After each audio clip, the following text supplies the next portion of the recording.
Pampa Debates. Oferecimento GBOX, a proteção certa para a sua família. Unimed Porto Alegre, cuidar de você, esse é o plano. Biscoitos Zezé, carinho que vem de família. Igual ao Banricompras, só outro Banricompras.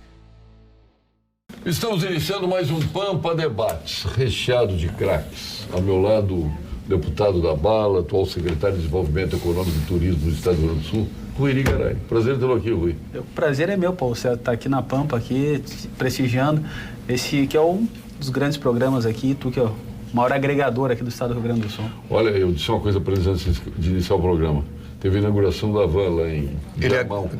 Duvido que o Rui Irigaray não tenha ido. Não, estava lá mesmo. Viu? Não disse para você? Até nós estávamos falando anteriormente aqui. Presta atenção, César. Ele fica escrevendo e não presta atenção. Depois a gente faz pergunta e não sabe responder. Mas eu Depois os olhos e as mãos não escuto. Aí vai ligar a dona Tânia, tá lá nos Estados Unidos, depois ele se queixa para ela. Olha, eu rodei. Presta atenção. Pode falar, deputado dele, agora eu vou ouvir. Mas incrível a performance, o empresário que é o Luciano Ang, ali milhares de pessoas na inauguração da loja.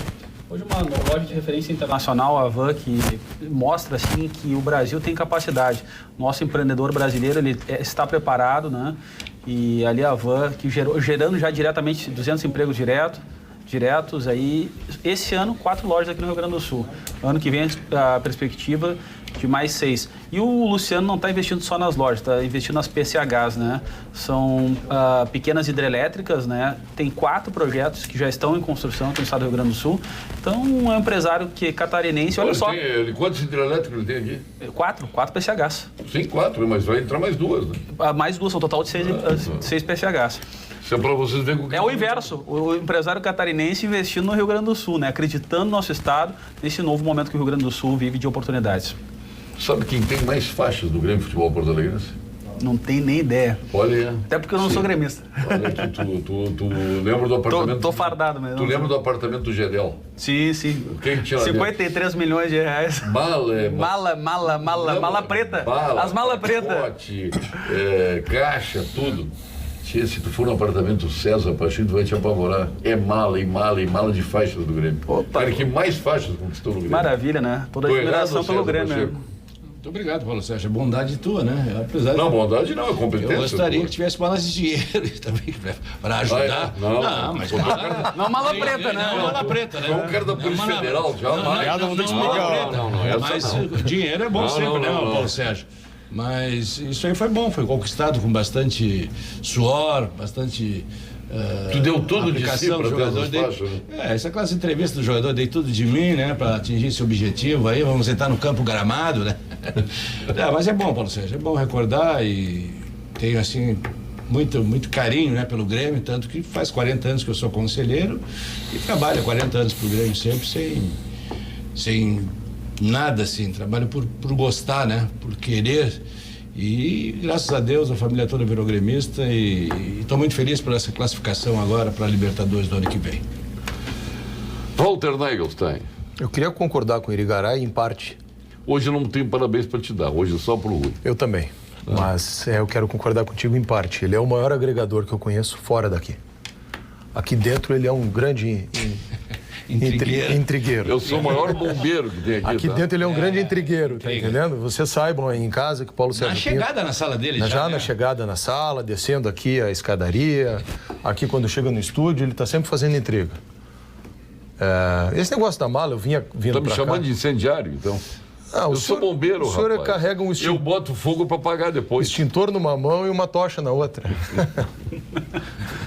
Mas eu estava brincando com o Felipe Carrion, que trabalha comigo, vindo hoje de tarde, indo de um evento para outro, até sobre essa história da mala preta. Pô, fizesse uma troca para pior. O que vai fazer, né? A gente tem dias bons e dias ruins, isso faz parte da vida. Pô, mas eu só posso lamentar. Mas, o cara faz a gente perder a linha do raciocínio aqui. Mas não sei... Não, eu estava brincando com o negócio da mala preta. Assistindo o programa? A dona André sempre assiste. Então aí é um problema. Sempre assiste. Aí é um problema. Sempre assiste. É por isso que tu perdeu a linha, porque ela tá vendo... Viu? Eu falei que ele era intrigueiro. Falei? Bom, eu conheço ele há muitos anos, né? Olha só. Será que vai rolar mala preta no vestiário do Cruzeiro no final de semana, hein? Essas coisas do futebol, eu sempre participei da parte do esporte em si. Do esporte em si. Não tem mais. Hoje está fazendo revelações que um apartamento de dinheiro... Paulo Sérgio, lógico que tem mais prática do que nós, tu faz esse programa 5 vezes por semana e a gente vem 1 vez por semana aqui. Então, logicamente, tu tem mais espirituosidade para falar, mas tu não deixa a gente terminar as palavras. E tu já quer, e tu já vem com ilações muito ruins, né? Pode ser passivo até de um processo. Olha aqui, ó. Contra ti. O que tu disseste? Te avisar. Vamos a gravação. O que tu perguntou? Eu perguntei se é possível rolar mala... Porque você estava falando em mala de dinheiro. Tá. E aí o que ele disse de imediato? O seguinte... Eu já participei. Não, eu já participei tanto do esporte. Tu não deixa terminar as palavras. Então termina. Pô, tu avança assim, né? Hoje tu tava a mão lotada descendo a lomba da... Né? Claro, inaugurou a van lá. Diz que teve um jogo no Gauchão, César, que um juiz estava comprado. E que saiu depois, esse juiz... Não sei quem foi. Não, também não sei quem é, mas esse juiz que estão falando saiu no camburão da brigada. Não, mas não foi esse. Não, mas foi por briga. Foi por ter dado um pênalti no final. E o goleiro estava comprado, lá em Bagé, né? E aí o juiz dava um pênalti, criava um gol, o goleiro ia lá, o outro tomava um frango. No terceiro, no quarto, o juiz criou uma circunstância e disse assim, tia, vem cá, quem é que tá vendido aqui? Sou eu ou é tu? Isso pro cara, né? Os dois estão vendidos. Isso são folclore do futebol, viu, Paulo Sérgio? Tudo isso que nós falamos aqui são folclores do futebol. Folclore. Mas eu tenho algumas histórias que uma hora eu vou contar. Doutor Eduardo Cairoli, tudo bom, Eduardo? Tudo bem, meu amigo, satisfação estar aqui. Então, horas para vir no programa, né, Eduardo? Já vinha outras vezes, mas fazia tempo, né? Já vim à época, acho que quando o Trump estava começando o seu governo, eu lembro que tu ficava me... E tu continua mais trampista instigando, né? Mais trampista que nunca. Trampista e bolsonarista agora, né? Com o nosso presidente fazendo um excelente governo, né? Na parte econômica, né? E lacagerista também no Uruguai. Bom, aí torcendo, né? Aí a gente ainda não tem dado, a gente está só na torcida, né? Se Deus quiser vai dar tudo certo. Mas prazer tê-lo aqui, Eduardo. Muito obrigado pelo convite e por essa bancada tão qualificada. Maioria colorados aqui, pelo que eu vejo. A gente já trabalhou juntos, né? Eu era um pouquinho mais velho, quer dizer, bastante. Era e é ainda, né? Não empatou ainda. Não é que ele trabalha com percentual, sabe que o percentual, ele já vai teve o dobro da tua idade. Vai aproximando. Ele já não teve o dobro da tua idade? Mas o Valdo foi uma grande inspiração para mim. Aí o percentual vai diminuindo. A gente trabalhou junto na Fiergues, eu era... um precoce chefe de gabinete da presidência, do meu querido Dagoberto Lima Godoy, e o Eduardo começou a trabalhar lá no CONTEC, que era o Conselho de Relações Técnicas, né? Tinha uma sala ali... Na assessoria econômica com o Nuno. Professor Nuno. Professor Nuno, rapaz. Que faleceu também muito cedo. Meu primeiro estágio. É verdade. Que era o economista-chefe. Bela figura. Eu nem me lembrava, mas foi bom ter lembrado. Aprendi muito e à época eu fazia o índice de competitividade da indústria no estado do Rio Grande do Sul. Então foi uma grande escola. Eu fazia também a agenda da indústria. Então, tu que és trampista... Melhor ser trampista que tramposo, né? Essa é outra. Não, mas a questão dessa guerra com a China, que está nos favorecendo, por enquanto, né? Agora, se eles acertar, sai de baixo, né? Porque aí o Trump, obviamente, levará benefícios para os Estados Unidos importantes. E claro que a China, o Trump não é trouxa, né? Ele vai puxar brasa para o assado dele. E ele vai procurar fazer com que os Estados Unidos vendam o máximo para a China. E vender o máximo para a China significa a China diminuir dos outros países, especialmente o Brasil, onde é o maior parceiro comercial. Como é que está enxergando isso do ponto de vista das duas potências e o que sobra para o Brasil nisso tudo, Eduardo? Nós passamos por um período um pouco mais inflamado em agosto, e inclusive os mercados eles estavam mais ansiosos em função dessa política comercial acirrada, né, de embate entre China e Estados Unidos. Mas isso se acalmou nesses últimos meses, né? Se observa o próprio índice da Bolsa Americana batendo recordes agora em novembro, a nossa Bolsa aqui também.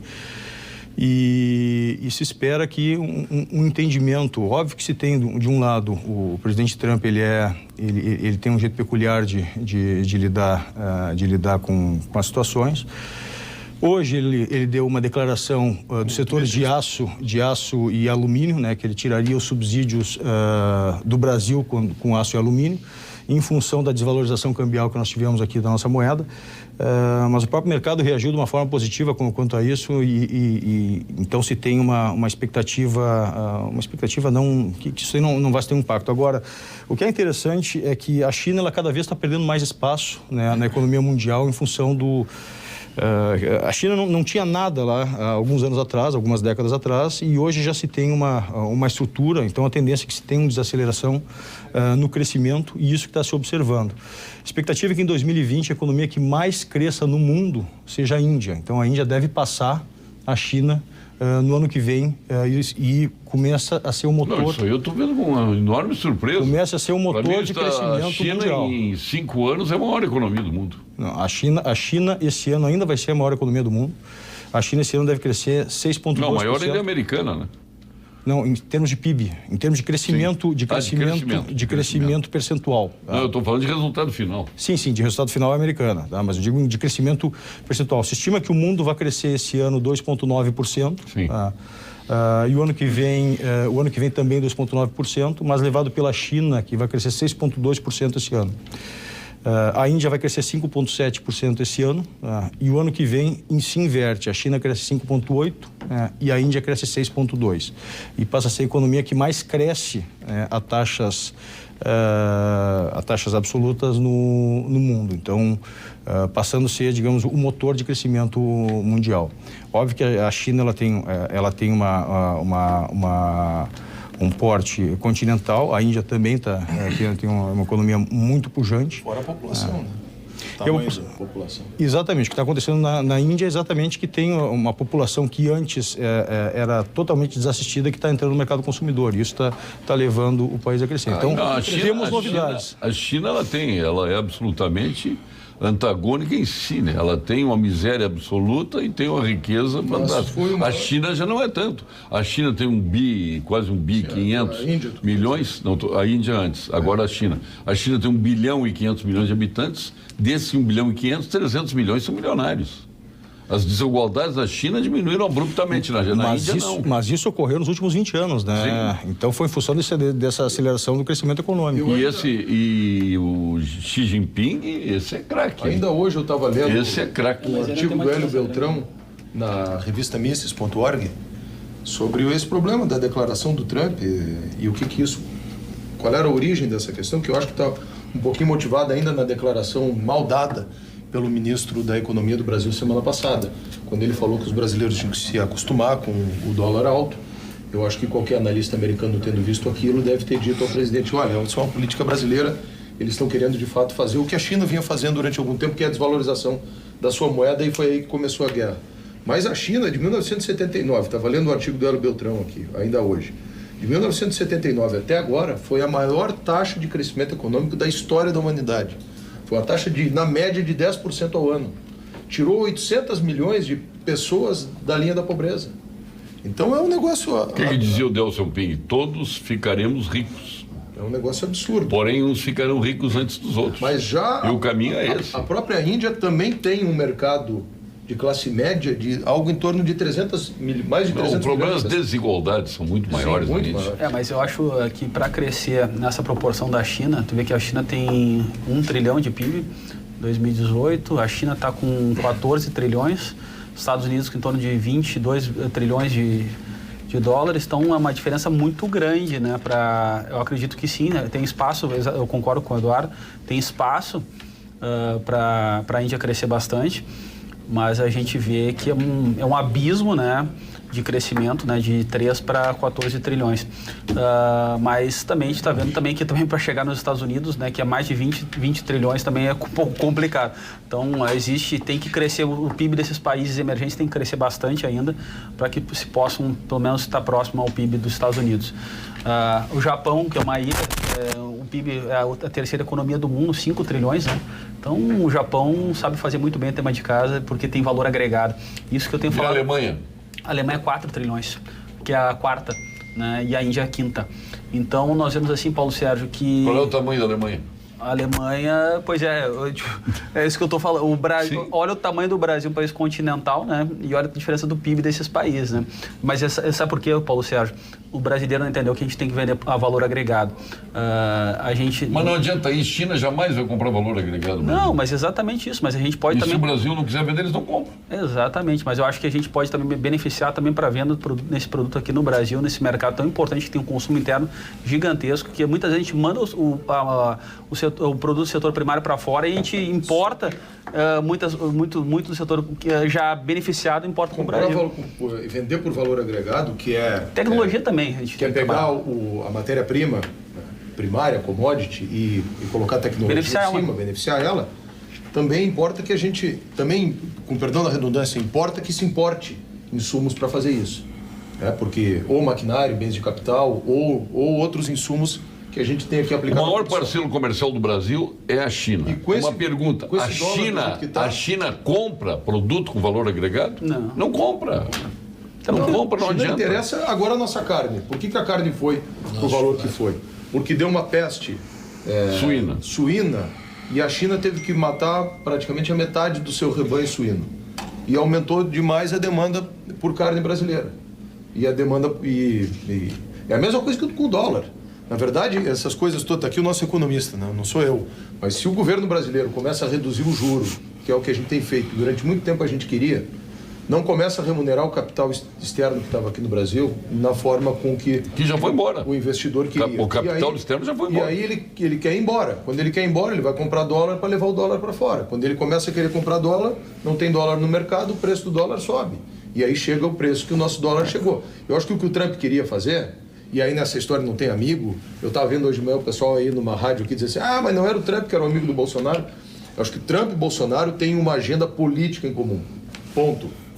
A agenda política quer dizer o seguinte, o socialismo é um inimigo para nós. O socialismo é um modelo econômico, político, que não deu certo em lugar nenhum, que leva miséria e leva opressão. É interessante, porque o nosso maior parceiro comercial é socialista. Socialista no nome, né? No nome não, é o Estado socialista, é o Estado comunista. Com ele nos relacionamos. Quer dizer, uma bobagem isso. Não, a esquerda. Tá aí, o Brasil é o maior parceiro comercial. O Bolsonaro tentou enfrentar a China. Acabou cedendo, não adianta. Não tem relações de trabalho, não tem regime de trabalho, não tem feriado, não tem 8 horas de descanso de 8 horas. Mas o que nós temos que ver com isso? Se o Marx falava... é soberania nacional. 1917, na exploração do trabalhador e da mais-valia... Mas isso é soberania. Não, mas isso aí é praticado a 10ª potência... Isso é soberania, nós não temos nada que ver com a soberania chinesa. Isso é capitalismo, o que a China pratica é capitalismo selvagem. Tem um partido comunista... É o mercado comunista. O mercado capitalista é um Estado comunista. E aí? Um partido comunista que domina e que trabalha através de um sistema capitalista. Mas só que nossos parceiros socialistas que nós tivemos aqui na América do Sul, no tempo do governo Lula, ele dava as coisas. Para nós não foi nada de bom, né? Nós tínhamos os financiamentos do BNDES para o exterior, deu aquelas usinas de gás lá para a Bolívia, deu a Petrobras, tudo com dinheiro subsidiado, bilhões de dólares. Dinheiro subsidiado. Qual é a parceria? O que deu? Hoje não estão nem pagando. Mas graças a Deus a gente não mandou nada para a China, né? Porque na realidade foram desses parceiros aqui da América do Sul, América Central, países que realmente tinham o comunismo como base política, né? Foi dinheiro para fora aí, tá o BNDES aí que nós estamos pagando a conta até hoje, Paulo Sérgio. Até hoje os brasileiros pagam essas contas de trilhões de reais que foram para Porto de Mariel. Tu vê que é o seguinte, lá o Evo Morales, ele estatizou a Petrobras, né, lá na Bolívia, e o Brasil não fez nada. Nós estamos falando, o Paulo Sérgio falou soberania nacional. A Claria é uma empresa pública brasileira, a maior empresa de propriedade do governo, a maior estatal brasileira, uma das maiores empresas do mundo. O Evo Morales foi lá e estatizou e o governo brasileiro nem se pronunciou. Nem pior. Jogada ensaiada, né? Jogada ensaiada. Vai lá, invade, bota os soldados eu, assim, em parte eu concordo que a gente tem que valorizar principalmente os parceiros comerciais. Não importa a ideologia, não estou preocupado com isso. Mas eu não estou falando com o Brasil. Nós temos que fazer negócio. Um país subalterno. Estou falando e se relacionar com grandes potências. Economia. Exatamente. Nós estávamos na China agora com o presidente Bolsonaro. Eu fui 3 vezes. O presidente Bolsonaro não foi na China para concordar com o Partido Comunista. Não, porque o partido maior parceiro comercial do Brasil. Aqui o Rio Grande do Sul, o maior comprador aqui da matéria aqui do nosso setor do agronegócio aqui é a China. Só que nós não podemos fazer negócio com esses países subalternos, que agora o Paulo Sérgio falou, que só vem para mamar na teta do Brasil, para pegar dinheiro do BNDES, para pegar subsídio do governo brasileiro. Não, isso a gente não quer negócio. Nós queremos fazer com as grandes potências do mundo. E foi lá, o Brasil montou o que com a China? Um grande banco. Um grande banco, é verdade. Um grande banco para os BRICS, que vai gerar bilhões de investimentos para infraestrutura. Que absolutamente certo. Que é um modelo da vez. Mas tu quer mudar de hábito? Queres mudar de hábito? Com certeza. Fazer mudar de hábito. Ouça este recado da Unimed. Mudar um hábito é vencer desafios todos os dias. Eu desafio você a colocar mais cor no seu prato. A fazer amigos no modo offline. A respeitar o planeta, nos mínimos detalhes. A fazer da gentileza uma prioridade. E mesmo quando parecer impossível, ser mais forte que o sofá. Acesse mudeumhabito.com.br e escolha um desafio para você e compartilhe. Cuidar de você. Esse é o plano Unimed. Tá vendo, Eduardo? Aqui no Pampa Debates, o bem-estar está sempre presente. E com a Unimed, o bem-estar está sempre em pauta. E agora vamos às informações do Conselho Regional de Medicina do Rio Grande do Sul. Plantão Cremers. Os problemas da saúde no Brasil não se resolvem com a simples contratação de mais profissionais. Não faltam médicos, falta estrutura, condições de trabalho. A abertura indiscriminada de mais cursos de medicina tem feito a qualidade da formação cair consideravelmente. Precisamos priorizar a excelência. E é isto que o CREMERS defende. Acesse por maissaude.com.br e saiba mais. Eu diria muito mais. Agora uma dica exclusiva para você, César Pacheco. Que tal colecionar momentos inesquecíveis? Na nossa Unicred, além de dividir as sobras e aplicar no desenvolvimento da sua região, você ainda pode contemplar a sua vida com certificados de ouro, como tu gostas, cartões presentes, vales viagem e títulos de capitalização com valores equivalentes à tua Mercedes GLA 200 e um Jeep Compass. Coincidentemente, tem os dois. Unicred Collection para colecionar estes momentos. Fale com seu gerente Unicred ou acesse unicred.com.br/central-RS e participe. Agora o nosso apresentador Walter Nagelstein vai anunciar o nosso próximo quadro aqui no Pampa Debates. Meu querido amigo, sumidade na medicina, Dr. Gilberto Schwartzman. Olá, Paulo Sérgio, tudo bem? Sabe que a doutora Daniela Cornélio me contou que a melhor maneira de prevenir o câncer de colo de útero é vacinar todas as meninas entre 8 e 12 anos de idade contra o vírus HPV. E que a vacina contra o HPV é gratuita, basta ir ao posto de saúde. Maravilha, não é mesmo, Paulo Sérgio? Prevenção é tudo. Um abraço. Esse é o nosso André Rie dos Pampas. Que esse homem toca e canta, vocês não imaginam. É a paixão das mulheres. E o que tem de amigos, né? Que homem, a despedida dele é uma loucura. A despedida dele, eu nunca vi tantas pessoas, né? Num hospital, uma despedida. Um cara que tirou uma beca. Sim. Não, mandou fazer uma beca especial. Capa de revista americana. Não, beca especial para ir na despedida do Dr. Gilberto Schwartzman da Universidade Federal do Rio Grande do Sul. Mas olha, te fiquei impressionado. Verdade. Até pedi aquele casaco dele emprestado aí quando. Pra me andar um sábado aí com ele. Seu manequim maior. Sabe o que é esse? Quem sabe? Fala, Walter. Isso que o doutor Gilberto falou sobre o HPV é um problema. E esse problema do HPV tem uma questão que eu acho que é fundamental como política pública no Brasil, que é implante subcutâneo de contraceptivo, especialmente para as meninas das populações mais carentes ou menos assistidas. A esquerda diz, e tem atacado isso, dizendo que é uma tentativa de esterilização, um absurdo que a esquerda faz, de esterilização... Mas tem um cara que é de direita e diz isso, que é o Luiz Carlos Maroni. Ele diz que essa vacina do HPV é para esterilizar as meninas. Isso é um absurdo. Mas ele diz, e é de direita, para não ficar só no esquerdo. Não sei quem é, mas eu sei que as esquerdas falaram isso, fizeram um trabalho. Porque o maior problema de uma menina com 12 anos que engravida e fica mãe, ou 13 ou 14, é que ela, por um lado, sofre uma espécie de condenação social, ela não vai mais poder continuar estudando, ela vai ter que buscar um trabalho. E, por outro lado, aquela criança, ela vai ter que encontrar uma vaga numa creche pública, muito provavelmente. Quando não, E, infelizmente, amanhã depois acaba sendo uma mão de obra barata para ser cooptada pelo crime. Então nós precisamos ter no Brasil, e aí culpa de todos os governos que passaram, nós precisamos ter no Brasil um programa sério, articulado entre a educação e a saúde pública, que permita que nas redes municipais de assistência se possa fazer um atendimento a meninas, porque hoje em dia faz parte da... as meninas são precocemente começando a ter relação sexual. Quanto mais os pais indo trabalhar, ficando sozinhos em casa e tudo mais. Então, que possibilite ou que enseje um programa oficial, instituído, que se coloque um implante, juntamente com a vacina do HPV. Por que a vacina do HPV tem que ser com 12, 13 anos? Porque é antes do início da vida sexual ativa. Junto com isso, seria bom colocar seu implante. Amanhã depois, quando a menina quiser, com 17, 18, 19, 20 anos, tiver uma relação estável, quiser ter um filho, retira o implante, faz o seu exame pré-natal e vai ser mãe.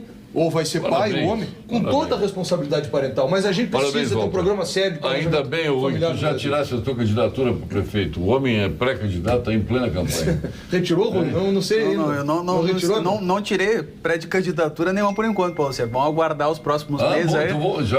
Vamos aguardar os próximos meses para ver o que vai acontecer, porque tem toda essa questão. Não, agora eu estou com um problema de partido. Não. Mas ficaria problema com esse apoio muito Eu tenho meu partido, sou PSL. E temos aí um novo partido aí que está sendo criado, né, pelo presidente. Já te convidaram, Bruno? Claro, com certeza, já te recebemos um convite para participar. O Bibo te ligou?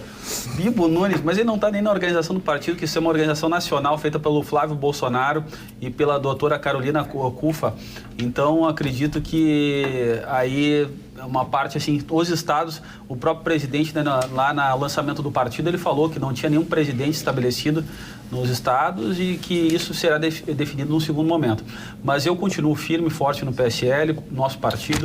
Sim. Não posso sair do partido, até mesmo que pudesse sair. Fui muito bem recebido no PSL. Temos uma ótima relação com a Executiva Nacional do partido. Os deputados todos aqui no Rio Grande do Sul têm trabalhado em prol dessas pautas de direita, importantes, porque esse é o conceito hoje do PSL. É a direita, é conservadorismo, é economia liberal, é armamentista, né, Paulo Sérgio? Essa bandeira tão importante que a gente tem levantado aí. Temos conseguido grandes soluções aí para aqueles que querem comprar uma arma de fogo no Brasil. Graças a Deus, esse ano fechamos positivo quanto a esse tema. E trabalhando aí. E a Prefeitura de Porto Alegre é um tema que nós vamos discutir aí no início do ano, até fevereiro nós vamos discutir isso aí com as demais bases aí. Quer dizer que não retirasse a pré-candidatura ainda. Não, continuamos firme e forte aí na pré-candidatura, aguardando aí, na realidade, aí para ver nos próximos meses o que vai acontecer quanto à criação do novo partido, quanto ao PSL aqui no estado e também fazer eu penso o seguinte, Paulo Sérgio, nós temos que ter uma frente de união aqui no município de Porto Alegre, uma frente de direita.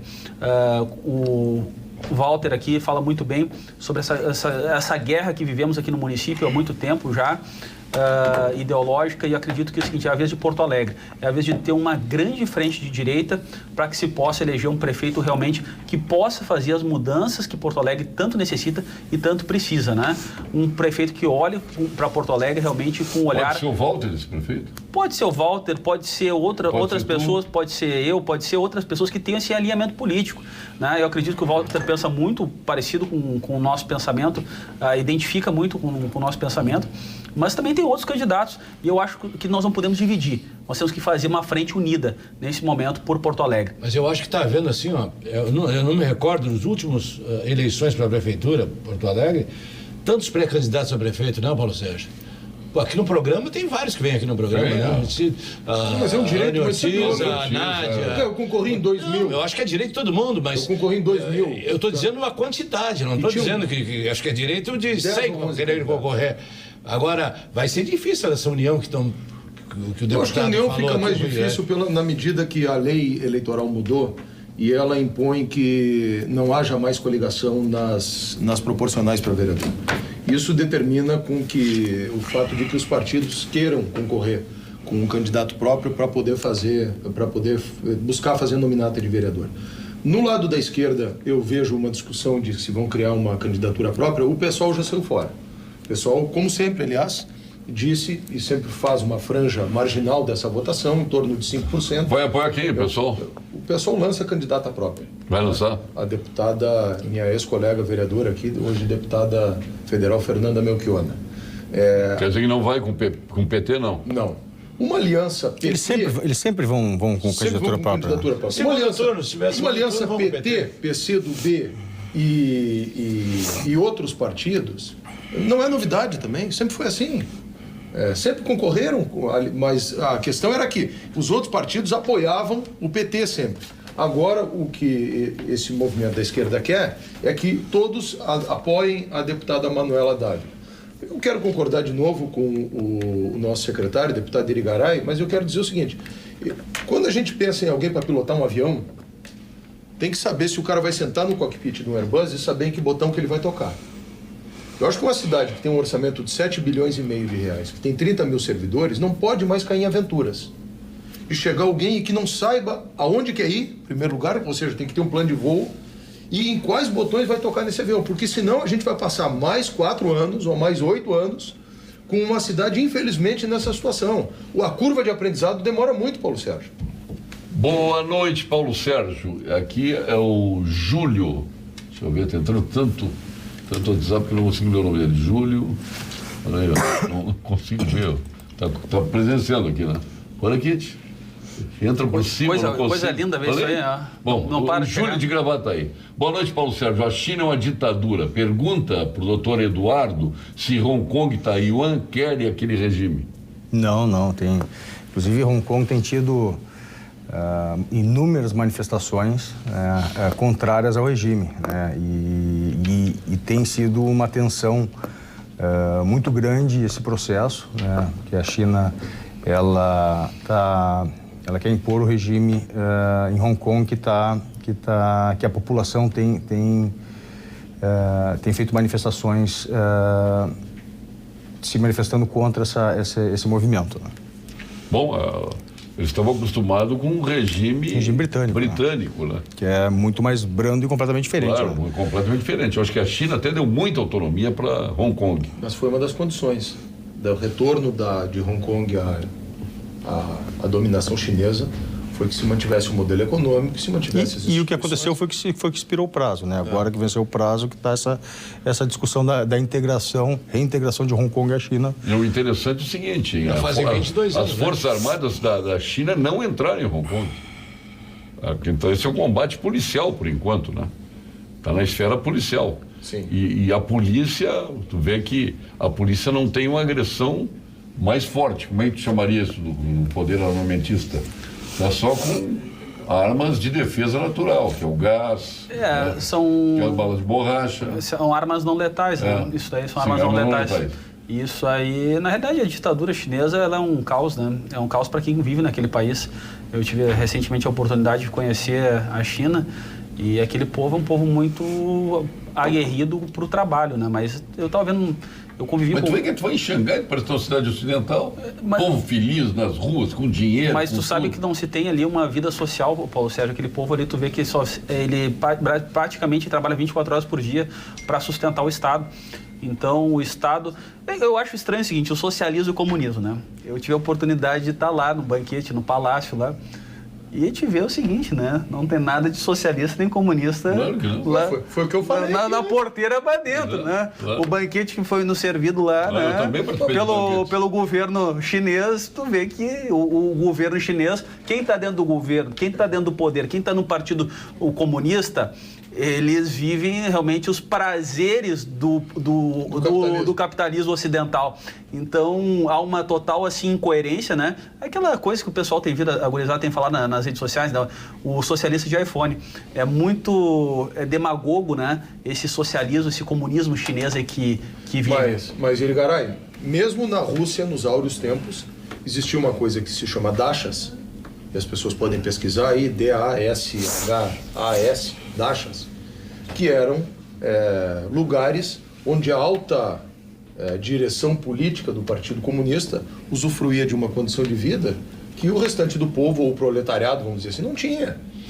Mas qual é o lugar aqui? Nos Estados Unidos não é assim? Todo lugar é assim. Mas então, Hong Kong não é China. Hong Kong não é China. Hong Kong é uma economia de mercado, né? Hong Kong tem 1.100 quilômetros quadrados de área, 6 milhões de habitantes. Tá? É a 30ª economia do mundo. e é 11ª no ranking de competitividade. Então, é o Ocidente, é uma ilha, né, extremamente próspera, né, dentro do território Xangai chinês. É uma cidade ocidentalizada. Então, uma cidade de 19 milhões de habitantes ocidentalizada. Todas mas é diferente sobre o regime chinês. Sobre o regime chinês. As situações são diferentes, é extremamente diferente. Mas diferente que a gente está falando tu tens o melhor transporte. Tu encontra lá na China, não é os melhores transportes? Sim, mas Hong Kong é uma cidade. Hong Kong é completamente diferente. O povo chinês passa fome. Não estou defendendo o comunismo, sou anticomunista. Mas tu acha que o povo chinês passa fome? Estou defendendo a China. Passa fome aonde? Não, eu não estou dizendo que há controvérsia que tu é anticomunista. Mas tem lugares na China que ainda não entram jornalistas ainda. Ainda existem lugares na China. A China tem vários lugares que... Não vamos esquecer a China não tem WhatsApp. Praça Celestial. A China não tem WhatsApp, a China não tem internet, é livre. Tem muita restrição. Em Xangai não tem. Praça Celestial há 20 anos atrás. Eu usei. Os tanques passaram por cima. Eu usei o WhatsApp lá.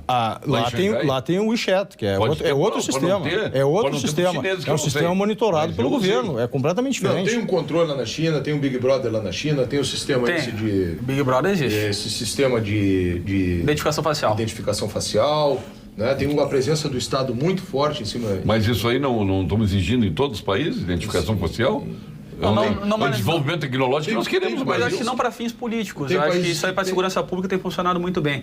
O sistema deles é o melhor do mundo de identificação facial e as pessoas não entendem que não fica uma pessoa olhando atrás do monitor para ver quem está fazendo uma coisa e outra. O sistema é tão inteligente que ele identifica, né, o que realmente se é um ato político, se é um ato terrorista ou se é um ato criminoso.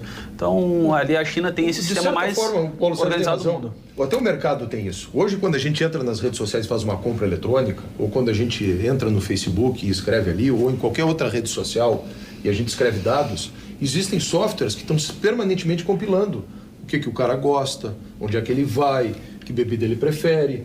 Então, de certa forma, a nossa vida, pelo menos para quem está nas redes sociais hoje, é um negócio que está fotografado. Tem softwares, tem pessoas, tem empresas, inclusive na política. O Trump, entre outras coisas, teria se elegido com especialistas que tratam a respeito disso, de conseguir customizar, desenhar o discurso exatamente para ir ao encontro daquilo que é a média do eleitorado dele. E só fala as coisas que o eleitorado dele quer ouvir.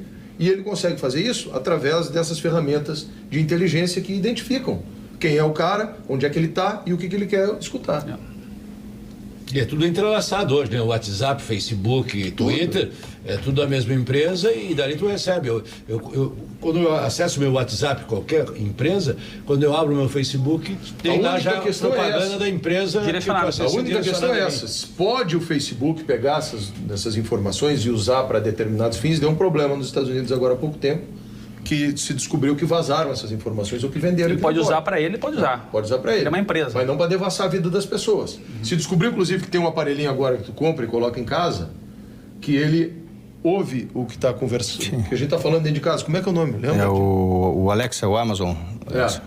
E aí descobriram o seguinte, que esse aparelho, ele é espião. Ele escuta as tuas conversas dentro de casa e a partir de outros programas e softwares... Identifica o perfil da pessoa. Ele identifica o perfil da pessoa. Então, quer dizer, tu tá com um negócio dentro da tua casa que Imagina essa ferramenta tu juntando aí... Mas o que? Tu tá dizendo desligado o telefone? Não é um telefone, é uma espécie de uma caixa de som. Uma caixa de música. Do tamanho... Sim, então, tudo bem. Com um software que eu chego em casa e digo o seguinte, levanta a cortina, ele automatiza a tua casa... Sim. Liga a televisão, programa do negócio, ele faz tudo. Perfeito. Né? E ele está ligado a uma... E pergunta sobre o tempo, faz tudo remotamente. E boa noite. A direita do Rio Grande do Sul serve para defender os interesses das elites que os comandam, o Ronaldo dizendo. Vocês... O Ronaldo está totalmente errado, pelo contrário, nós defendemos os interesses do povo do Rio Grande. A direita, ela tem entre seus pilares realmente a geração de emprego, geração de renda para os gaúchos e brasileiros. É isso que nós temos feito aqui no Rio Grande do Sul e que nós temos feito no Brasil. Olhar principalmente para o povo. E, na realidade, para as pequenas empresas, microempresas aqui, o meu trabalho tem sido feito esse, Paulo Sérgio, que são as maiores geradoras de emprego do nosso estado, do nosso Brasil.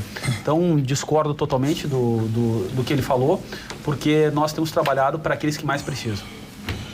Doutor Eduardo, a China não presta. O bom é ser governado pelo PSDB com salários atrasados e Estado sucateado. Jorge do Carmo de Tapes. Foi pra ti aqui. Pois é. Situação. O que tu prefere? É que lá não tem liberdade, aqui tem. É que o erro fundamental do Eduardo é o seguinte... Foi para ele, nós temos... Não do Eduardo, mas daqui. Nós temos Por que alguém deixa de pagar salário? Deixa ele responder a pergunta. Não, mas nós temos uma estrutura no Estado brasileiro que é uma estrutura completamente calamitosa que tem que ser revisada como um todo, tá? Eu acho que é exatamente o trabalho que estão sendo feitos agora. As pessoas que estão revisando são extremamente conflitadas. Então, se não tiver uma pressão do povo em cima disso, da população, da maioria silenciosa da população, que agora não está tão silenciosa assim, não vai se ter essas mudanças estruturais que a gente precisa ter, né? Mas eu acredito que a gente está no caminho, tem se feito alguns progressos, mas repito, quem está tomando essas decisões são pessoas que são conflitadas para tais. Então, esse pessoal que não recebe aqui preferir estar na China recebendo ou estar aqui lá sem liberdade, como diz o Walter aqui e o Rui, e aqui com liberdade? Esse pessoal que não recebe. Esse pessoal que não recebe aqui preferiria estar na China, onde não tem liberdade, ou estar aqui sem receber e tendo liberdade? Bom, não sei, pergunta para eles. Mas por que o pessoal não recebe? É a primeira pergunta que tem que ser feita. Por quê? Porque não tem mais quem pague a conta. Pois é. Eu rápido, vou tentar dizer uma coisa. Só um pouquinho, Walter, desculpa te interromper. Eu sou empreendedor, tá? Sim, eu emprego mais de 30 pessoas na minha empresa. Eu tu multiplica isso daí por 4, tá? Digamos, é um pai, são famílias, tá? Então são mais ou menos 120 pessoas, tá? O salário, geralmente, ele é muito caro para quem paga, né? Paga muito, né? E pouco para quem recebe, tá? Isso daí tu tem um arcabouço dentro desse... Quer dizer, o Estado está errado. Existe uma formatação que ela tem que ser mais leve, né? Para gerar mais emprego. Tá? E a economia não se move através de políticas sociais. A grande política social que você tem é o emprego. Perfeito. Tá? O emprego gera riqueza. O Estado não gera riqueza. Quem gera riqueza é o empreendedor. Então tem que aliviar. Que na China tem política social, a política social é o trabalho. Mas a China... Vai trabalhar para ganhar. A China só cresceu porque, na verdade, ela partiu de uma base zero. Tá? Então, ela tem um regime comunista que cresce numa base zero, e na medida em que esse crescimento ele vai chegando numa situação, digamos, considerada próxima do ideal, o crescimento ele vai diminuindo e aí vão aparecendo os problemas que nem a gente tem aqui. A China só entendeu que poderia participar para o desenvolvimento e dar mais dignidade para as pessoas, gerando emprego. Aí abriu o mercado. Agora, a democracia ela é positiva e negativa. Ela é positiva na medida em que as pessoas elas sentam numa mesa e discordam e concordam, né, e se conversam para chegar num denominador. E nunca chegam. Não, e tu não pode comparar com a China, porque a China é um centralizador que toma decisão e todo mundo obedece. Eduardo, é que surgiu... Uma ditadura é muito mais fácil tu colocar de cima para baixo uma situação. Se estabeleceu um maniqueísmo aí que é o seguinte: quem não é a favor do servidor público é contra o servidor público. Não existe isso. A gente tem que saber o seguinte: será que a sociedade gaúcha consegue pagar a conta do serviço público do tamanho que ele chegou? Não consegue. Né? Esse é o fato. Então não consegue. Outro dia eu escrevi até lá no Correio do Povo um artigo sobre isso. Eu sou a favor do serviço público. Mas o serviço público hoje tem que se reposicionar.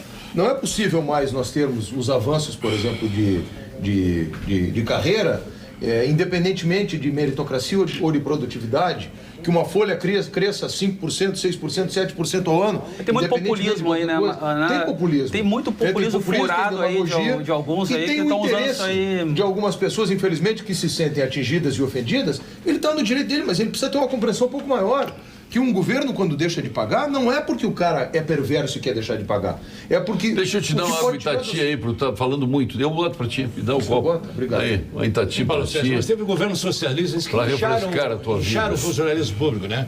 Isso é reflexo de governos passados também, né? Sim, não podemos culpar só esses governos que tiveram agora, porque teve gente aí que são 47 anos que empregou muita gente, que é o Estado, né? O Estado tem que definir quais são as carreiras de Estado. E trabalhando naquelas. Paulo Sérgio, são 47 anos de imprudência, Paulo Sérgio. São 47 anos o Estado gastando mais que arrecadou. 47 anos vem desde quando isso? Isso aí, pô, vamos lá. 70 aí... 72. 72, na década de 70. Mas está colocando o governo Jair Soares aí. O Estado gasta mais que arrecada desde aquela época. Os 3 anos que o Estado tem superávit. O governador Jair Soares foi assim também? Foi assim também. Olha, eu vou trazer ele para debater contigo. Vamos trazer, tá os números ali. A Fazenda Pública tem esses números. A Ieda, não teve 3 anos do governo Ieda, foram os 3 anos do governo Ieda que teve superávit. Sim, ela teve dinheiro da CE. Ela recebeu, ela teve o aumento de capital do Banrisul, que era para criar o fundo. E um ano do governo Brito. Que foi para o Caixa Único. E um ano do governo Brito, quando houve a venda da CE. E olha só, foram um ano do governo Brito. Inclusive, essa pergunta eu fiz para a Fazenda agora essa semana. Foi um ano do governo Brito, foram 4 anos total. E 3 anos da governadora Ieda Cruz. Então, foram desses 47 anos, apenas 4 anos o Estado não gastou mais que arrecadou. Então, teve ali 43 anos que o Estado gastou mais que arrecadou. Não tem como pagar essa conta. Por isso que a conta está em torno de 90 bilhões, 85, 90 bilhões que o Estado hoje deve. Então, é uma conta impagável. E a gente tem que entender aqui, Paulo Sérgio, que a gente tem que parar com o populismo furado, barato de alguns, né, que não entenderam ainda o tamanho que é hoje o problema que vive o governo do Estado, porque o Estado do Rio Grande do Sul é forte. Nós temos um PIB esse ano que nós vamos fechar o PIB positivo, mais de 2,5%, o PIB do Estado do Rio Grande do Sul. O Estado do Rio Grande do Sul está crescendo economicamente, mas infelizmente, né, esse problema é um problema fiscal de muitos anos. E não, aqui ó, eu sou uma pessoa de direita, sou um grande apoiador do presidente Bolsonaro e as reformas têm que ser feitas também no Rio Grande do Sul. Vou dar o dado de Porto Alegre. Você sabe quanto é a folha de pagamento de Porto Alegre por mês? Por mês. 233 milhões de reais. Mais 870 milhões de reais por ano de déficit previdenciário. Então são 3 bilhões e pouco por ano que são gastos com isso. Quando a cidade não tem 20 milhões. A obra da revitalização da Orla, Moacir Scliar, mudou a cara da cidade. Custou 60 milhões. 60 milhões. 233 milhões por mês em folha. É óbvio que a gente tem que valorizar o servidor, mas é óbvio que tem que olhar por outro lado que essa conta está muito errada. Então vamos se acalmar agora com as grandes histórias que começam das melhores vinícolas, se transformam em vinho e chegam às nossas taças através do minucioso trabalho da Vinhos do Mundo, que importa de Mendonça, do Vale do Colchagua, Piemonte, Toscana, Languedoc, Patagônia, Tejo e muitas outras regiões. Ali estão os mais diferenciados rótulos, com os rótulos do Vale dos Vinhedos, onde está acontecendo a nossa cúpula do Mercosul. No Mercosul, né? Onde tu vai estar presente quando? Eu vou estar quarta-feira no jantar com os chanceler, o chanceler brasileiro, com os chanceleres do... Banquete, né? Banquete. Para receber, não sei o que receber, a altura então do nosso Brasil. Então, viva a melhor experiência do velho e do novo mundo em uma loja da Vinhos do Mundo, na Cristóvão Colombo, 1493, na Getúlio Vargas, 1135 e na Lipe César, 203. Vamos agora ao ponto final com a nossa Gimo, qualidade comprovada. Ponto final, oferecimento produtos Gimo, qualidade comprovada. Vou na 3, porque na 2 estará César Pacheco fazendo seu ponto final. Bom, meu ponto final vai ser bem simples, Paulo Sérgio. Nós temos a gasolina na Petrobras. Ela, às vezes, numa semana ela aumenta, na outra ela está baixando. Só que chega para o consumidor, isso é uma queixa que nós temos, ela vem, quando tem o desconto, quando baixa a gasolina, vem como tartaruga. E quando aumenta um dia de noite, no outro dia de manhã já está na bomba. Quer dizer, eu acho que tinha que ter uma política mais certa para isso aí, né? Vou fazer uma média, eu sei que sempre tem interesses atrás disso aí, mas tu não vê, a gasolina baixou, agora aumentou, acho que se não me engano foi quinta-feira, na sexta-feira o preço já estava nas bombas. Eu acho que isso aí fica caro para a população, né? O que é barato para a população? Teria que ter uma política. Tudo à base de imposto, teria que ter uma política melhor, né? Qual é o imposto economicamente, financeiramente. Qual é o imposto que incide sobre combustível aqui no Rio Grande do Sul? É mais caro o imposto aqui, né? Tanto que a gasolina é mais cara por causa disso, por causa do imposto. Tua continência é para quem hoje, César Pacheco? A minha continência vai para um artista que esse fim de semana gravou seu programa de fim de ano e estava presente lá o ministro Sérgio Moro e ele fez uma homenagem muito corajosa. Pela primeira vez ele fez uma homenagem. Roberto Carlos estava gravando e quando entrou o Sérgio Moro ele fez uma homenagem muito linda. O Dose depois postou no nosso grupo aquele. Então a minha continência para o Roberto Carlos, que se posicionou politicamente. Muito bonito. Gostou? Nessa Sala Pacheco. Então, continência para o Roberto Carlos. Perfeito, bela continência. Gostei da tua continência. E agora nós vamos dar 2 para reservar 3 para o Eduardo Cairoli. Esse é o ponto final, doutor Eduardo Cairoli. Bom, meu ponto final, gostaria de falar um pouquinho sobre a estrutura atual macroeconômica e os reflexos disso. A gente veio de um juro de 14,25, meados de 16, início de 2016, para 5% e devendo terminar o ano em 4,5%. Tá? Isso daí acarretou uma série de mudanças, tá? Na própria política tomada de crédito de bancos, tá? E nas aplicações financeiras das pessoas, tá? Sendo que o renda fixa ele não está dando aquele prêmio que costumava dar. Tá? A inflação tem se permanecido baixa. Tá? A inflação pega 12 meses para trás, o IGPM está em 3,28. Então, isso daí espera-se que no ano que vem a inflação ela comece a retomar o crescimento. E isso alterou a estrutura de investimentos, a necessidade da estrutura de investimentos das pessoas. Tá? Procurem um advisor dos bancos, dos seus bancos, para ajustar a sua carteira de investimentos para o atual cenário, que ele veio para ficar. Né? A gente projeta que nos próximos anos aí eles estejam com um juro baixo. Tá? Isso daí é muito bom para a economia, né? Que vários projetos vão sair da gaveta em função desse cenário. E a continência para quem, Eduardo? Continência para o empreendedor brasileiro, responsável pelo crescimento aí dessa nação.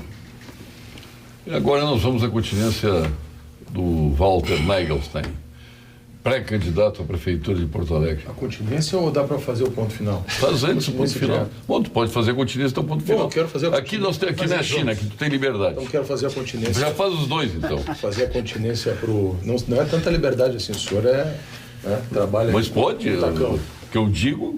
o que eu digo não significa que seja uma diretriz. Mas eu quero fazer a continência para o Luciano Hang, da Avan, agradecer o investimento que está fazendo aqui, os empregos que está gerando aqui. Eu tenho mesmo uma lei na Câmara de Vereadores, nós temos uma restrição hoje em Porto Alegre para lojas de varejo com mais de 2.500 metros quadrados em Porto Alegre, que é um absurdo. Estou tentando revogar essa legislação. Que absurdo, isso, que vergonha. Exatamente para criar mais possibilidade de emprego. Lá na China, o seguinte, menos de 2.500 não pode botar. Ao contrário, na China. Né? E como eu sou parlamentarista da Escola do Assis... Mas sabe o que é conseguir? Bom... Eu sempre acreditei muito no papel do parlamento. O parlamento precisa estar mais próximo das pessoas. Durante muito tempo a gente emendava o orçamento e o orçamento simplesmente não era cumprido pelo Executivo. Por exemplo, uma vez eu pedi lixeiras na cidade, simplesmente não coloca, no ano seguinte diz que não tem dinheiro e acabou. Agora a gente pode fazer uma coisa, se chama orçamento impositivo. E muita gente criticou dizendo que isso poderia ser ferramenta de clientelismo político. Pois graças a isso, outros vereadores também todos fizeram, eu vou poder destinar 580 mil reais, 480 mil reais para o pronto-socorro, para trocar os elevadores do pronto-socorro, que há muito tempo estão estragados. Entre outros recursos, quadriciclo para a Guarda Municipal, patrulhar a orla. Mas tem plena campanha. Dinheiro para a Guarda Municipal. Não, eu quero dizer que o orçamento impositivo permite que a gente, Irigaray, que caminha pela cidade, o parlamentar, que tem a obrigação de estar lá perto da base, possa ver os problemas e possa alocar o recurso aonde a sociedade mais precisa. O deputado Abala, nosso secretário de Desenvolvimento Econômico e Turismo. Isso aí, Paulo Sérgio. Quero fazer o meu ponto final aí falando também sobre esse grande evento que vai acontecer em Bento Gonçalves, que é a cúpula do Mercosul, que vamos reunir ali os presidentes do Mercosul, vamos estar ali com o governador na quinta-feira, almoçando com os presidentes, com o nosso presidente, meu comandante, meu grande líder, Jair Messias Bolsonaro, vai estar lá. Bento Gonçalves fazendo o seu trabalho, né? O prefeito Pazin está de parabéns. Então, o Rio Grande do Sul, ele vira essa semana, a partir já de quarta-feira, já notícia internacional, recebendo esse grande evento aqui no estado do Rio Grande do Sul. Quarta-feira, o jantar dos ministros, dos chanceleres, que eu vou estar lá presente também representando o estado. Mas também eu quero mandar um abraço forte para o pessoal, para o Puranci, prefeito Puranci. Não é continência ainda. Não, prefeito Puranci das Missões está mandando mensagem aqui, o Marcos aqui das Missões aqui, que comanda o AMM, Associação ali dos municípios das Missões, e as Missões que são um grande destino turístico no nosso estado. Parabéns pelo trabalho que vocês têm feito lá nas Missões, contem com o governo do estado, e aqui nós tivemos aqui agora R$700 mil para a sinalização daquela região toda ali, aprovado aqui, dinheiro do governo do estado. Parabéns, contem com o governo do estado, estamos juntos. E também, meu ponto final, minha continência é para os revendedores de combustível do estado do Rio Grande do Sul. Eu que fui revendedor durante muitos anos, quero mandar uma continência especial para o meu amigo João Dalaco, presidente do Sulpetro. João Carlos Dalaco. João Carlos Dalaco. Meu meia-direita preferido. E para os revendedores de combustível, que muitas vezes o consumidor não sabe, mas eles estão na ponta e a margem deles é a menor, chega a ser muitas vezes de 3% a 4% a margem dos revendedores. Muitos revendedores aí, por causa de uma política errada da Petrobras, durante um período acabaram quebrando, né? E realmente é um setor que vive à mercê realmente dessa tributação, que é uma tributação altíssima, mais de 50% imposto. Então, um abraço para vocês, revendedores de combustível, um abraço ao Sulpetro. Mas isso não explica o porquê aumenta tão rápido e quando diminui o preço lá não baixa da mesma velocidade. Dólar subindo, petróleo subindo. Mas não é culpa do revendedor. O revendedor ele já não consegue muitas vezes pagar suas contas devido à margem é pequena. Isso daí é um problema. A Petrobras demora para repassar também esse valor. E também o revendedor tem o estoque que ele comprou. Hoje quem tem um posto não vive mais. Não vive mais. Quem tem um posto, 2 postos, não está quebrando. Até porque é o seguinte, isso aí exatamente estava comentando, o problema não é a culpa do revendedor, porque ele compra o combustível, ele tem estoque para 3, 4 dias de combustível muitas vezes, e acaba que é o seguinte, ele não vai vender o combustível mais barato do que ele pagou. Ele tem que vender, ele tem que pagar. Aquele que está no estoque dele demora 2, 3 dias para ele pegar e entrar o novo combustível com preço menor. Por isso, muitas vezes que não chega na ponta esses valores. Mas não é culpa do revendedor, é culpa da tributação altíssima e também é o seguinte... Fala continência para o João Carlos Dalaco, viu? Aniversariou sábado o nosso prefeito Nelson Marquesan Júnior, um abração a ele. A deputada federal Luísa Erundina, o programa é plural aqui. O Flávio Coy, nosso presidente da junta, né? O desembargador Tasso Calbi Soares Delabari, o deputado federal Benjamin Maranhão, a Denise Penin, Carlos Alberto Carvalho, ele fez aniversário sábado. Flávio Coque. Flávio Coque, vamos ver se está aqui. Está aqui o Flavinho. Está aqui, até eu já tinha assinalado aqui, está aqui o Flávio. Presidente da junta. Lá bonito, Carlos Alberto, foi meu professor no jornalismo. É o presidente da junta mais bonito do Rio Grande do Sul. É isso aí. Alguém está me mandando aqui um vídeo seu, viu? Luiz Carlos Pretzel, também de aniversário publicitário. O Solon Ramos Mancuso, tudo isso no sábado. O Martin Hag, vamos ver quem mais aqui, entretanto, a Kátia Necessar, nossa colega jornalista, um abraço a ela. Domingo de aniversário, desembargador Elaine Harzen Macedo, o Marcelo Frison, o Catarina Palladini. Hoje? Se não me engano é hoje. Não, domingo. Eu vi hoje aqui no grupo aqui do... Não, domingo. Secretário aqui, parabéns para tudo que é lá do canal. Aniversário. Pai fresco. Domingo. É pai fresco? Fresquinho.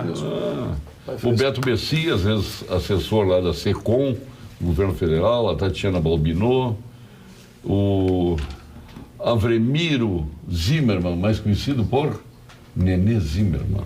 O Nenê.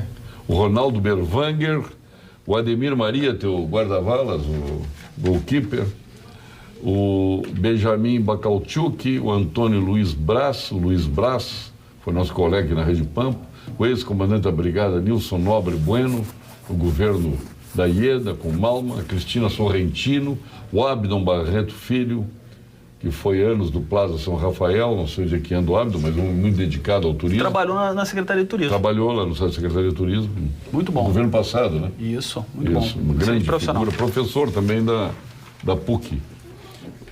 Agora, nessa segunda, desembargador Nereu Giacomoli, procurador Douglas Fischer, a Mônica Celes, Júlio Luiz Morandi. Um grande abraço ao Luiz Morandi, da nossa Gimo. Grande abraço a ele. Francisco Renan Proença. Renan Proença de aniversário, Pacheco. Um grande abraço para o Renan Proença. Está lá em Bento Gonçalves. Lá em Bento, meu querido amigo. E o Francisco Santelena, um dos melhores boleiros que eu já vi aí. Fez medicina jogando futebol. Participante do programa, né? Participante do programa, estava aí semana passada. O Cláudio Inácio Bins, todos hoje. O Márcio Aguilar, a Carla Merlin Ribeiro, um beijo para Carla, Morgana Malcom, o Cristiano Pederneiras Jägers, entre tantos aniversariantes. Desembargador Fernando Cabral, meu amigo. Hoje? Fazendo aniversário hoje. Não, se não está aqui, não está Fernando Cabral. Não, tá. Estou brincando. E a minha continência vai para o Luciano Davan, grande figura. Foi um pico de audiência aqui no programa, extraordinário. Ele participou de tudo aqui, né? Sim, tudo bom. A audiência foi lá em cima. Aí ele foi assistir os programa. Para autoridades. Ele tem os 2 dedos, duas mãos tomadas ele, né? Duas mãos tomadas. Um cara fantástico. E eu quero dar prestar minha continência também para o Ney Mânica. Nós estamos indo amanhã para Brasília, quarta-feira, no café da manhã, na Confederação Nacional dos Municípios. Isso. Vamos lançar a Expo Direto Cotrijal e o Troféu Brasília Expo Direto. Nosso prêmio, que é apresentado pela Vera Armando, que já está ali a postos, né? Então amanhã e quarta-feira estará aqui o nosso muito querido e valoroso Armando Burdi. E um abraço para o Rogério Mendelso. Está trocando de casa, Mendelso? O Rogério hoje trocou onde eles trabalhavam e está indo para outra rádio de Porto Alegre, Bandeirantes. Saiu da Guaíba para Bandeirantes. Abração. Está muito contente. Já foi nosso colega aqui. Um menino, 75 anos, um menino ainda. Tá com muita vontade. O Rogério foi uma luz que durante muito tempo brilhou praticamente sozinha num campo de pensamento que a gente representa aqui das liberdades. E pagou por isso, né? Pagou por isso. Pagou por isso. Por esse estado mastodôntico. E aí alguém trouxe ele aqui, ele veio para Pampa, saindo da outra emissora aqui, né? O Paulo Sérgio. Ficou muitos anos aqui na Pampa, aqui, ideia do Paulo Sérgio. Olha, teve o jantar de apoio do HPS semana passada, que a nossa mestra de cerimônia foi a nossa querida apresentadora. E estava maravilhosa como sempre. Nossa Vera Armando. Vera Armando? Vera Armando. Beijo para ela que está aí. Obrigado, César Pacheco. Agradeço. Tem o nosso evento dia 16, né? Um grande evento, o Tribunal de Contas do Estado, auditório Romildo Bolzan, dia 16, a partir de 14 horas, inscrições gratuitas. Né? O evento que vão tratar do desenvolvimento do turismo. Né? Essa é a grande indústria do nosso Estado, né, Paulo? É verdade, uma parceria nossa com a Secretaria de Desenvolvimento Econômico e Turismo do Estado. Obrigado, Walter. Obrigado também, Eduardo. Obrigado pelo convite. E venha sempre. Satisfação estar aqui. E o velho está na fazenda ou está por aí? Tá por aqui. Tá por aqui. Mas tem ficado mais na fazenda. Garoto.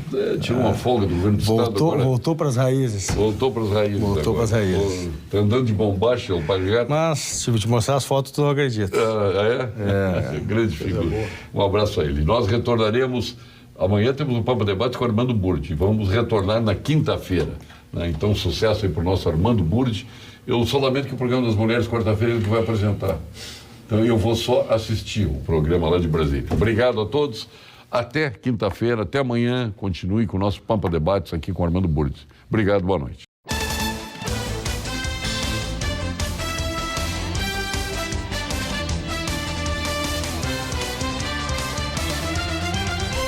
Pampa Debates. Oferecimento GBOX, a proteção certa para a sua família. Unimed Porto Alegre, cuidar de você, esse é o plano. Biscoitos Zezé, carinho que vem de família. Igual ao Banricompras, só outro Banricompras.